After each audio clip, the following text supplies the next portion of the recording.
Hi ನಮಸ್ಕಾರ ಎಲ್ಲರಿಗೂ.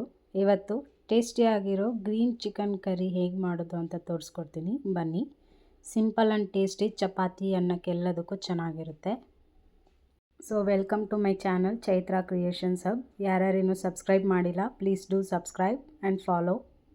ಮೊದಲಿಗೆ ಮಿಕ್ಸಿ ಜಾರಿಗೆ ಕಟ್ ಮಾಡಿರುವಂತಹ ಒಂದು ದೊಡ್ಡ ಗಾತ್ರದ ಈರುಳ್ಳಿ, ಒಂದು 4ರಿಂದ 5 ಹಸಿಮೆಣಸಿನ್ಕಾಯಿ, ಸ್ವಲ್ಪ ಕೊತ್ತಂಬರಿ ಸೊಪ್ಪು, ಸ್ವಲ್ಪ ಪುದೀನ ಸೊಪ್ಪು,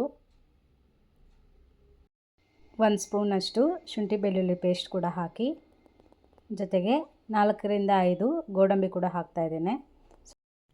ಈಗ ಇದನ್ನೆಲ್ಲ ಮಿಕ್ಸಿಗೆ ಹಾಕಿ ಮಸಾಲ ರೆಡಿ ಮಾಡ್ಕೊಂಡಿದ್ದೀನಿ. ಈಗ ಸ್ಟವ್ ಆನ್ ಮಾಡಿ ಒಂದು ಬಾಣಲಿ ಇಟ್ಟು ಇದಕ್ಕೆ 4ರಿಂದ 5 ಸ್ಪೂನಷ್ಟು ಅಡುಗೆ ಎಣ್ಣೆಯನ್ನು ಯೂಸ್ ಮಾಡ್ತಾಯಿದ್ದೀನಿ. ಇವಾಗ ಹೆಚ್ಚಿರುವಂತಹ 2 ಮೀಡಿಯಮ್ ಗಾತ್ರದ ಈರುಳ್ಳಿ ಹಾಕ್ತಾಯಿದ್ದೀನಿ. ಸ್ವಲ್ಪ ಕೆಂಪು ಬಣ್ಣ ಬರೋವರೆಗೂ ಚೆನ್ನಾಗಿ ಫ್ರೈ ಮಾಡ್ಕೊಬೇಕು. ಒಂದು 5 ನಿಮಿಷ ಫ್ರೈ ಮಾಡ್ಕೊಳ್ಳಿ. ಈಗ ಇದಕ್ಕೆ ಒಂದು ಅರ್ಧ ಸ್ಪೂನಷ್ಟು ಶುಂಠಿ ಬೆಳ್ಳುಳ್ಳಿ ಪೇಸ್ಟ್ ಹಾಕ್ತಾಯಿದ್ದೀನಿ. ಏಕೆಂದರೆ ಆವಾಗಲೇ ರುಬ್ಬೋದಕ್ಕೆ 1 ಸ್ಪೂನ್ ಹಾಕಿದ್ದೀವಿ. ಅದರಿಂದ ಅರ್ಧ ಸ್ಪೂನಷ್ಟು ಶುಂಠಿ ಬೆಳ್ಳುಳ್ಳಿ ಪೇಸ್ಟ್ ಸಾಕು. ಸ್ವಲ್ಪ ಫ್ರೈ ಆದ ನಂತರ, ಹಸಿ ವಾಸನೆ ಹೋದ ನಂತರ ಈಗ ಇದಕ್ಕೆ 1 ಟೊಮೆಟೊ ಆ್ಯಡ್ ಮಾಡ್ತಾಯಿದ್ದೀನಿ, ಕಟ್ ಮಾಡಿರೋವಂಥದ್ದು. ಚೆನ್ನಾಗಿ ಫ್ರೈ ಮಾಡ್ಕೊಬೇಕು.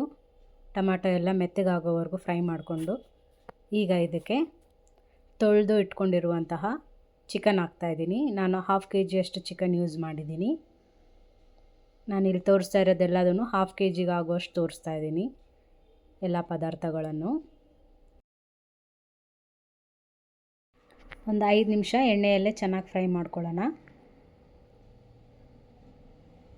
ಈಗ ಇದಕ್ಕೆ ಒಂದು ಅರ್ಧ ಸ್ಪೂನಷ್ಟು ಅರಿಶಿನ ಪುಡಿ ಹಾಕ್ತಾಯಿದ್ದೀನಿ. ಹಾಕಿಬಿಟ್ಟು ಒಂದು 5 ನಿಮಿಷ ಚೆನ್ನಾಗಿ ಫ್ರೈ ಆಗಲಿ. ಈ ಥರ ನೀರೆಲ್ಲ ಬಿಟ್ಟಿರುತ್ತೆ ನೋಡಿ, ಈ ಥರ.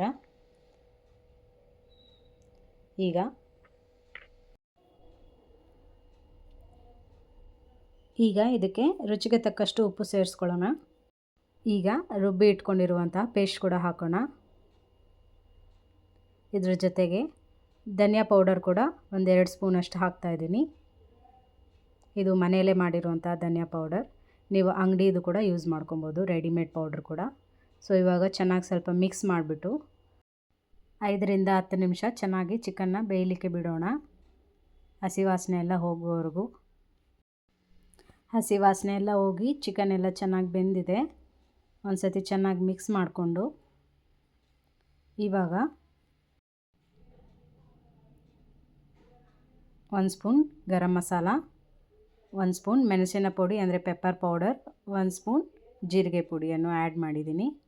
ಇವಾಗ ಚೆನ್ನಾಗಿ ಮಿಕ್ಸ್ ಮಾಡಿ ಇವಾಗ ಒಂದು 5 ನಿಮಿಷ ಬೇಯಿಸಿದ್ರೆ ಚಿಕನ್ ರೆಡಿ ಆಗುತ್ತೆ. ಸ್ವಲ್ಪ ಕರಿಬೇವಿನ ಸೊಪ್ಪು ಕೂಡ ಹಾಕ್ತಾಯಿದ್ದೀನಿ. ಸೊ ಚಿಕನ್ ಗ್ರೇವಿ ರೆಡಿಯಾಗಿದೆ. ಗ್ರೀನ್ ಚಿಕನ್ ಗ್ರೇವಿ ಮಾಡೋದಕ್ಕೂ ಸುಲಭ, ಟೇಸ್ಟ್ ಕೂಡ ಚೆನ್ನಾಗಿರುತ್ತೆ.